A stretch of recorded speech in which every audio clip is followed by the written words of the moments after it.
வணக்கம், welcome to my channel. வருகின்ற தமிழ் புத்தாண்டு இந்த ஆண்டு ஏ விளிம்பி ஆண்டாக பிறக்கின்றது. ஏ விளிம்பி என்றால் மகிழ்ச்சி தருதல் என்று பொருளாகும். எனவே மகிழ்ச்சி தரும் ஆண்டாக இந்த ஆண்டு அமையும் என்று இறைவனை பிரார்த்திப்போம். தற்பொழுது கும்பராசி நேயர்களுக்கு இந்த ஏ விளிம்பி ஆண்டு பலன்களை நாம் காணலாம்.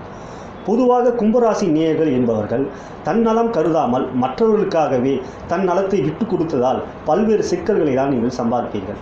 ஏனெனில் நண்பர்களுக்காகவும் குடும்பத்திற்காகவும் நீங்கள் உங்களுக்கு தியாகம் பண்ணணும் எதனா நினச்சிங்கன்னா முதல்ல நீங்களே தியாகம் பண்ணி கொடுத்துருவீங்க. சரி பரவாயில்ல, அவங்க தானே, ஃப்ரெண்டு தானே, ஃபேமிலி மெம்பர்ஸ் தானே அப்படின்ட்டு.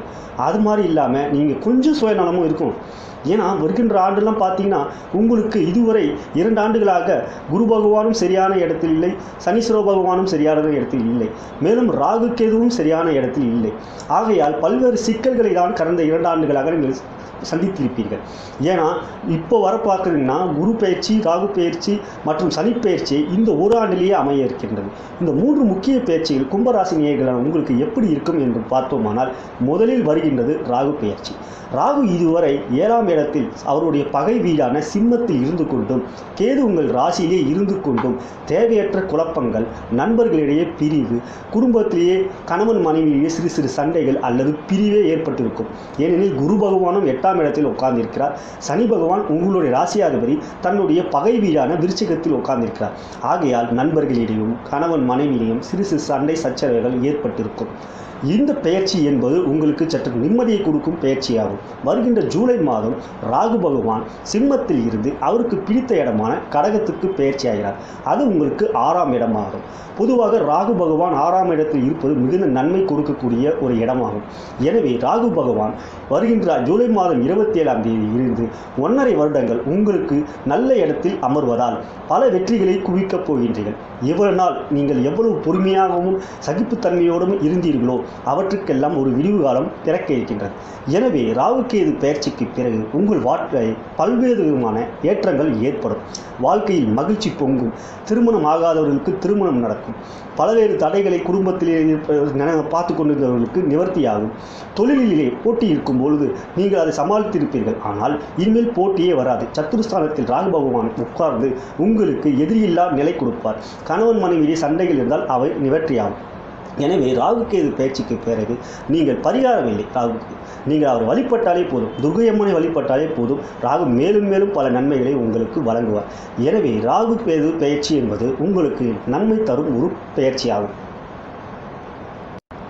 நான் முதலிலே கூறியது போல் குரு பகவான் உங்கள் ராசிக்கு 8ஆம் இடத்தில் உட்கார்ந்து கொண்டு பல்வேறு சிக்கல்களையும் பல்வேறு வம்பு வழக்குகளையும் உங்களை மாட்ட வைத்திருப்பார். எனவே இந்த குரு பெயர்ச்சிக்கு அப்புறம் பார்த்தீங்கன்னா செப்டம்பர் மாதம் 2ஆம் தேதி கன்னியில் இருந்து துலாம் ராசிக்கு உங்களுடைய யோகஸ்தானத்தில் வந்து குரு பகவான் அமர்வதால் குருவால் பல்வேறு நன்மைகளை நீங்கள் அடையப் போகிறீர்கள். குரு பெயர்ச்சி, ராகு பெயர்ச்சி இரண்டுமே சாதகமான இடத்தில் அமர்வதால் நீங்கள் பல்வேறு வெற்றிகளை இனி வரும் ஆண்டுகளில் குவிக்கப் போகிறீர்கள். ஏ விளிம்பி ஆண்டு என்பது மகிழ்ச்சி தரும் ஆண்டு என்று சொன்னேன். ஆனால் முழுமையான மகிழ்ச்சி என்பது உங்கள் ராசிக்குத்தான் ஏற்பட போகிறது. கும்பராசி நேயர்கள் அனைவருக்கும் இது ஒரு மகிழ்ச்சியான ஆண்டு. குரு பெயர்ச்சிக்கு பிறகு அவர் உங்கள் ராசியை பார்ப்பதனால் உடல்நிலையில் பாதிப்பு அடைந்தவர்கள் எல்லாருக்கும் அந்த உடல்நிலையில் சீரான முன்னேற்றம் ஏற்படும். மேலும் பல்வேறு சிக்கல்களில் வம்பு வழக்குகளில் மாட்டியிருந்தீர்கள் என்றால் அவையெல்லாம் நிவர்த்தியாகும். உங்களுக்கு சாதகமான வழக்குகள் தீர்ப்பு வரும். எனவே குரு பெயர்ச்சி வரை நீங்கள் இறை வழிபாடு செய்வது நல்லது. ஜூலை மாதம் வரை நெருங்கிவிட்டோம். எனவே ஜூலை மாதம் 27க்கு பிறகு ராகு கேது நல்ல இடத்தில் அமர்கிறார். பின்னர் செப்டம்பர் மாதம் 2ஆம் தேதியில் இருந்து உங்கள் காட்டில் மேலும் செப்டம்பர் மாதம் 2ஆம் தேதியிலிருந்து குரு பகவான் 8ஆம் இடத்திலிருந்து 9ஆம் இடத்துக்கு வருவதால் அது உங்களுடைய பாக்கியஸ்தானம். குருவுக்கு மிக உகந்த இடம் என்று எடுத்துக்கொண்டால் முதலில் எந்த இடம் பார்த்தா அது 9ஆம் இடம் தான். 9ஆம் இடத்தில் குரு பகவான் இருந்தார்னாலே மிகுந்த நன்மைகளை செய்வார். எனவே குரு பகவான் 9ஆம் இடத்துக்கு வந்த பிறகு உங்களுக்கு குரு பகவானால் பல்வேறு நன்மைகள் ஏற்படும். உங்களுடைய ராசியை பார்ப்பதினால் வம்பு வழக்குகள் இருந்தால் அவை நிவர்த்தியாகும். கோர்ட்டிலே வழக்குகள் ஏவாது இருந்தால் உங்களுக்கு சாதகமான தீர்ப்பு வரும். எனவே குரு பெயர்ச்சி மற்றும் ராகு பெயர்ச்சி என்பது மிக உகுந்த பெயர்ச்சியாக உங்களுக்கு மிக ராசியோக பயிற்சியாக அமைய இருக்கின்றது. அடுத்ததாக சனி பயிற்சி. என்னடா ராகு கேது மற்றும் குரு பயிற்சியை பார்த்தோமே, சனி பயிற்சி எப்படின்னா உங்களோட ராசியாதிபதியாச்சே அவர் இதுவரைக்கும் 10ஆம் இடமான விருச்சிகத்தில் அது அவருக்கு பகை வீடு என்பதால் 10ஆம் இடத்தில் இருப்பதனால் தொழிலில் சிறு சிறு பிரச்சனைகளை கொடுத்திருப்பார். ஏனெனில் பகை வீட்டில் இருக்கிறவங்க யாராக இருந்தாலும் அவங்களுக்கு பிடிக்காத இடத்துல இருக்கும்போது சரியான நன்மைகளை செய்ய மாட்டாங்க. ஆனால் சனி பெயர்ச்சி வருகின்ற டிசம்பர் மாதம் 19ஆம் தேதி விருச்சிக ராசியிலிருந்து தனுசு ராசிக்கு வருகிறார். தனுசு என்பது மிக புனிதமான இடமாகும். குருவுடைய வீடு. குரு பகவான் தான் முதல் தர யோகக்காரன். அதாவது தீய கிரகமும் அவர் கிடையாது, முதல் சுப கிரகம் ஆவார். மற்ற கிரகம்லாம் பார்த்தீங்கன்னா சுக்கிரன் கூட முக்கால் சுபர் தான், ஆனால் குரு தான் முழு சுபர். அந்த மாதிரி முழு சுபருடைய வீட்டில் சனி பகவான் உங்களோட ராசியாதிபதி வருகின்ற பயிற்சியானது மிக மிக யோகத்தை கொடுக்கக்கூடிய பயிற்சியாகும். 3 முக்கிய கிரகங்கள் ராகு கேது மற்றும் குரு மற்றும் சனி இவங்க எல்லாரையும் இந்த ஆண்டு இறுதியில் உங்களுக்கு சுபமான இடத்துலையும் யோகம் தரக்கூடிய இடத்துலையும் வந்து அமர்வதால் நீங்கள் என்ன செய்தாலும் வெற்றி கிடைக்கும். புதிய தொழில்கள் தொடங்க இதுதான் சரியான நேரம். எனவே ராகு கேது பயிற்சிக்கு அப்புறம் கொஞ்சம் ஏற்றம் கொடுக்கும். குரு பயிற்சிக்கு அப்புறம் அரை பொசிஷன் பாதி உங்களுக்கு நிவர்த்தி ஆயிரும். சனி பயிற்சிக்கு அப்புறம் 1 வருஷம் 1.5 வருஷம் உங்களுக்கு மிக மிக யோகமான காலம். புதிய தொழில் தொடங்குவதற்கோ அயல் நாட்டில் போவதற்கான வாய்ப்புகள் உங்களை தேடி வரும். நீங்கள் அதில் மிஸ் பண்ணிடாதீங்க. அதே மாதிரி பார்த்தீங்கன்னா நீங்கள் எந்த ஒரு செயல் செய்யணும்னு நினச்சிங்கனாலும் அந்த செயல் வெற்றியை தான் கொடுக்கும். திருமணத்துக்கான உகந்த நேரம், அதே மாதிரி வீடு கட்டுவதற்கோ வீடு வாங்குவதற்கோ வாகனங்கள் வாங்குவதற்கோ நிலங்கள் வாங்குவதற்கோ உகந்த நேரம்னு சொல்லலாம். நோய் நொடிகள் யாருக்குன்னா இருந்ததுன்னா அவையெல்லாம் நிவர்த்தி ஆயிரும். மேலும் குடும்பத்தில் மகிழ்ச்சி தலை தோங்கும். எல்லா விதமான நன்மைகளும் இந்த ஆண்டு இறுதியிலிருந்து நீங்கள் எதிர்பார்க்கலாம். எல்லாமே உங்களுக்கு நன்மையை தான் கொடுக்கும்.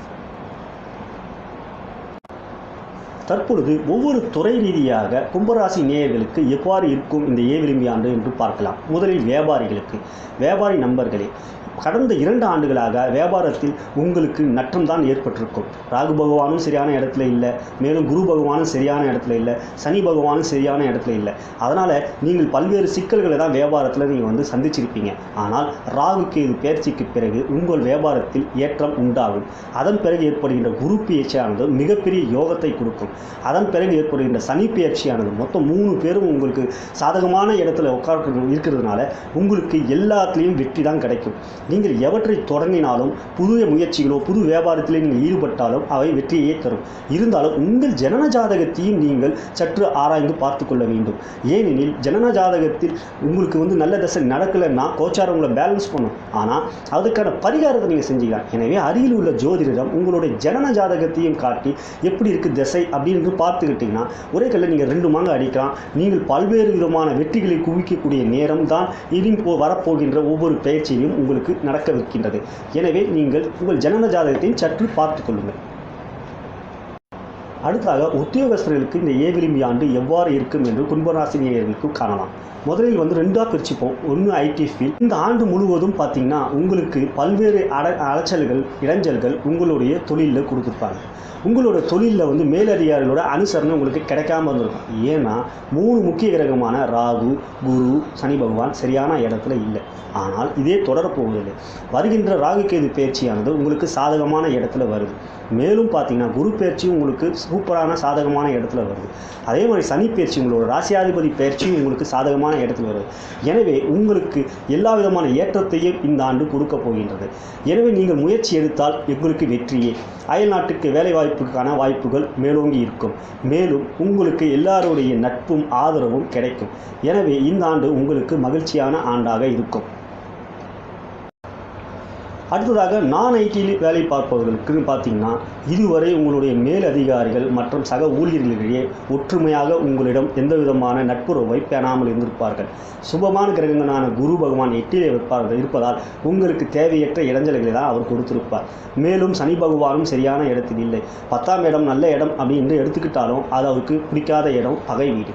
மேலும் ராகு கேது உங்களுடைய ராசி மற்றும் 7ல் இருப்பதினால் தேவையற்ற விவாதங்களில் ஈடுபட்டு அதனால் உங்களுக்கு இடைஞ்சல் ஏற்பட்டிருக்கும். ஆனால் ராகு கேது பயிற்சிக்கு பிறகு உங்களுக்கு எல்லாமே ஏற்றமான சூழ்நிலை தான் நிலவுகிறது. மேலும் சக ஊழியர்கள் மேல் அதிகாரிகளிடம் நல்ல ஒரு நட்புறவு உங்களுக்கு ஏற்படும். அவர்களோட அனுசரணை போக்கு நீங்களும் கடைபிடிப்பீர்கள். அவர்களும் உங்களுடன் அன்பாக பழகுவார்கள். அதன் பிறகு ஏற்படுகின்ற குரு பயிற்சி உங்களுக்கு எல்லா விதமான யோகத்தையும் கொடுக்கக்கூடிய பயிற்சியாகும். நீங்கள் எந்த ஒரு புது முயற்சி எடுத்தாலும் உங்களுக்கு லோன் கிடைக்கணும் அப்படின்னு நீங்கள் ட்ரை பண்ணினா இது வரைக்கும் கிடைக்காம வந்திருக்கும். இப்போ நீங்கள் ட்ரை பண்ணிங்கன்னா உங்களுக்கு லோன் கிடைக்கலாம், ஹவுசிங் லோன் கிடைக்கலாம், இல்லை வெஹிக்கிள் லோன் கிடைக்கலாம். எனவே எவ்வளவு நீங்கள் வந்து குரு பயிற்சிக்கு அப்புறம் ராகு கேது பயிற்சிக்கு அப்புறம் நீங்கள் முயற்சி எடுத்தால் வெற்றி கிடைக்கும். ராகு கேது என்பது ஜூலை மாதம் 27ஆம் தேதி, குரு பயிற்சி என்பது செப்டம்பர் மாதம் 2ஆம் தேதி. அதன் பிறகு டிசம்பர் மாதம் 19ஆம் தேதி உங்கள் ராசியாதிபதியான சனி பகவான் தனுசுக்கு பயிற்சி ஆவதால் உங்களுக்கு அடுத்த வருடம் எல்லாம் மிகப்பெரிய வெற்றியை கொடுக்கும். உங்களுக்கு ப்ரமோஷன் கிடைக்கும் வாய்ப்பு இருக்கு. இப்பொழுது பெண்களுக்கான பலன்களை நாம் பார்ப்போம். இந்த ஏவிலிம்பி ஆண்டு உங்களுக்கு மிகவும் மகிழ்ச்சி தரக்கூடிய ஆண்டாக அமைய இருக்கின்றது. ராசியிலே கேதுவும் 7லே ராகுவும் இருந்து குடும்பத்தில் சிறு சிறு பிரச்சனைகளை கொடுத்து கொண்டிருப்பார்கள். அவையெல்லாம் ராகு கேது பயிற்சிக்கு பிறகு உங்களுக்கு நிவர்த்தியாகும். மேலும் குரு பகவான் 8ஆம் இடத்தில் இருந்து 2ஆம் இடத்தை பார்க்கின்றார். சரியான இடத்தில் இருந்து அவர் பார்க்கல, அதனால குடும்பத்தில் சிறு சிறு பிரச்சனைகள் ஏற்பட்டிருந்தால் அவரும் நிவர்த்தியாகிவிடும். பிறகு பார்த்தீங்கன்னா ராசியாதிபதியான சனி பகவான் பயிற்சியான பிறகு உங்களுக்கு மகிழ்ச்சியான ஒரு விஷயம் நடக்கும். புது வீடு கட்டுவீங்க, இல்லை உங்கள் வீட்டில் வந்து கிரகப்பிரவேசம், இல்லை திருமண நிகழ்ச்சி நடக்கலாம், ஒரு சுபமான நிகழ்ச்சி நடக்கலாம். எனவே எல்லாமே இந்த ஆண்டு உங்களுக்கு ஒன்றின் பின் ஒன்றாக நிவர்த்தியாகி மகிழ்ச்சி தரும் ஆண்டாக இருக்கும். திருமணமாகாத பெண்கள் என்று பார்த்தோமானால் குரு உங்களுக்கு பலமாக இல்லை. குரு பகவான் 8ஆம் இடத்துல இருக்கார், அது உங்களுக்கு குரு பலம் கிடையாது. எனவே நீங்கள் எவ்வளோதான் முயற்சி எடுத்து உங்கள் வீட்லேயோ இல்லை நீங்களோ ட்ரை பண்ணாலும் திருமணம் கைகூடாமல் இருந்த சூழ்நிலை வந்து குரு பயிற்சிக்கு பிறகு உங்களுக்கு மாறிவிடும். ராகு கேது பயிற்சிக்கு பிறகே அவற்றுக்கான சாத்தியக்கூறுகள் உங்களுக்கு தெரிய வரும். குரு பயிற்சிக்கு பிறகு நீங்கள் முயற்சித்தால் இல்லை, உங்களை தேடியே வரன் வரும். நல்லபடியாகவே உங்களுக்கு திருமணம் நடக்கும். தற்பொழுது கும்பராசியில் பிறந்த மாணவர்களுக்கான பலன்களை நாம் காணலாம். கும்பராசியில் பிறந்த மாணவர்களுக்கு சாதகமான கிரக நிலைகள் இல்லாததினால் படிப்பிலே நாட்டம் இல்லாமல் ஒரு விதமான மனப்போக்கு வந்து உங்களுக்கு குறைஞ்சிருக்கும். மனதிலே வந்து ஒரு தெளிவான சிந்தனை இல்லாமல் படிப்பிலே நாட்டம் இல்லாமல் இருந்திருப்பீர்கள். ராகு கேது பயிற்சிக்கு பிறகு உங்களுக்கு அவற்றிலிருந்து விடுபட்டு படிப்பிலே கவனம் செலுத்தக்கூடிய சூழ்நிலைகள் உருவாகும். குரு பயிற்சிக்கு பிறகு உங்களுக்கு படிப்பிலே நல்ல எண்ணங்களும் நல்ல சிந்தனைகளும் ஏற்பட்டு மிக வெற்றியிலேயே படிப்பிலே நீங்கள் கொடுப்பீர்கள். வெளிநாட்டுக்கு சென்று கூட படிக்க வாய்ப்பு இருக்கின்றது. படிப்பிலே முதன்மை இடத்தை நீங்கள் இந்த குரு பயிற்சிக்கு பிறகு பிடிப்பீர்கள். எனவே ஏவிலிம்பி ஆண்டு உங்களுக்கு ஏற்றமிகு ஆண்டாக தான் இருக்கும். கும்பராசியை சேர்ந்த அரசியல்வாதி நேயர்களுக்கு இந்த ஏவிலிம்பி ஆண்டு எப்படி இருக்கு என்று பார்த்தோமானால், இதுவரை உங்களுக்கு பல்வேறு சோதனைகளை உங்களுடைய அரசியலிலே ஏற்பட்டிருக்கும். எதிரிகளின் தொல்லை மேலோங்கி இருக்கும். ஆனால் ராகு கேது பயிற்சிக்கு பிறகு எதிரிகளின் தொல்லை அறவே இருக்காது. மேலும் குரு பயிற்சிக்கு பிறகு நீங்கள் எதிர்பார்க்கின்ற பதவி உங்களை தேடி வரும். நீங்கள் முயற்சித்தால் மேலும் மேலும் பெரிய பதவிகளை நீங்கள் அடைய முடியும். சனி பயிற்சிக்கு பிறகு உங்களுக்கு எல்லாமே யோகம்தான். எம்எல்ஏ பதவி, எம்பி பதவியும் கூட நீங்கள் ட்ரை பண்ணிங்கன்னா உங்களுக்கு தாராளமாகவே கிடைக்கும் சீட்டு. நீங்கள் கிடைத்ததுன்னா நீங்கள் நிச்சயமாக வெற்றியும் பெறுவீர்கள் என்று நான் கூறிக்கொள்கின்றேன். இந்த ஏவிலிம்பி ஆண்டில் கலைத்துறையை சேர்ந்த நண்பர்களுக்கு எவ்வாறு இருக்கும் என்று பார்த்தோமானால், கும்பராசி நண்பர்களே, பல்வேறு சோதனைகளை கலைத்துறையிலே நீங்கள் சந்தித்திருப்பீர்கள். ராகு கேது சரியான இடத்தில் இல்லை, குரு பகவான் சரியான இடத்தில் இல்லை. 2 வருஷமாக பார்த்தீங்கன்னா உங்களுக்கு தான் பெரும் பிரச்சனை. நீங்கள் முதலீடு செய்ததெல்லாம் தோல்வியாகவே முடிந்திருக்கும். ஆனால் வருகின்ற ராகு கேது பயிற்சிக்கு பிறகு உங்களுக்கு வெற்றிகள் குவியும். அதாவது கலைத்துறையில் எந்த துறையை சேர்ந்தவர்களானாலும் இந்த ஆண்டு உங்களுக்கு குரு பயிற்சிக்கும் ராகு கேது பயிற்சிக்கு பிறகு வெற்றியே குவியும் என்று கூறலாம். என்னதான் இருந்தாலும் கோச்சாரத்தில் நான் இதுவரை கும்பராசினியருக்கு சொன்னது எவ்வளோ சூப்பராக இருக்குது. ராகு கேது பயிற்சியும் குரு பயிற்சியும் அதன் பிறகு வருகின்ற சனி பயிற்சியும் நம்ம பார்த்தாலும் உங்களோட ஜனன ஜாதகத்தையும் நீங்கள் பார்த்து கொள்வது நல்லது, முக்கியம். ஏன்னா என்னதான் கோச்சாரம் பலமாக இருந்தாலும் ஜனன ஜாதகத்தின் அடிப்படையில் அவயோக தசை எதுனா நடக்குதுன்னா உங்களுடைய பலன்கள்னு பார்த்தா 50% இல்லை 35% தான் கிடைக்கும். எனவே நீங்கள் தகுந்த ஜோதிடம் சென்று உங்களோட ஜனன ஜாதகத்தை காட்டி எவ்வாறு இருக்கிறது, கோச்சாரம் நல்லா இருக்குன்னு சார் சொல்கிறாரு, இது தசை எப்படி இருக்குன்னு நீங்கள் பார்த்துக்கிறது நல்லது. இல்லை அதில் எதனா பரிகாரம் செய்யணும்னா நம்ம பரிகாரம் செய்யலாம், இல்லை எளிய பரிகாரங்கள் செய்யலாம். ஏன்னா மந்திரம், எந்திரம், தந்திரம். மந்திரம் என்றது நம்ம வந்து இறைவனை பூஜிக்கின்றது, சொல்லி பூஜிக்கிறது, நமச்சிவாயா, வெங்கடேஸ்வா அப்படின்ட்டு. அதே மாதிரி எந்திரம் அப்படின்னு பார்த்தீங்கன்னா அந்த பூஜித்த எந்திரத்தை வந்து நம்ம வழிபடுவது, அவை நமக்கு பலன்கள் மிகுதியாக ஏற்படுத்தி கொடுக்கும். ஆனால் தந்திர யோகம் என்பது ஒன்று இருக்குது. அதாவது எந்த வகையிலே நீங்கள் மந்திரத்தை பூஜிப்பது, ஜபிப்பது, மேலும் எந்திரத்தை நீங்கள் எவ்வாறு பாதுகாப்பது, அதுக்கு எப்படி அபிஷேகம் பண்ணுவது என்பது தந்திர வகையாகும்.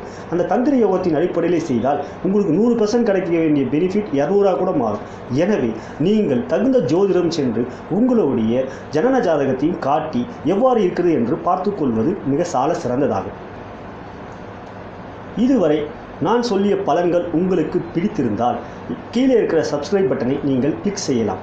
மேலும் என்னை தொடர்பு கொள்ள வேண்டும் என்று நீங்கள் விரும்பினால் கீழே இருக்கிற அலைபேசி எண்ணிலே என்னை நீங்கள் தொடர்பு கொள்ளலாம். ஸ்கைப்பிலேயும் என்னை நீங்கள் தொடர்பு கொள்ள முடியும்.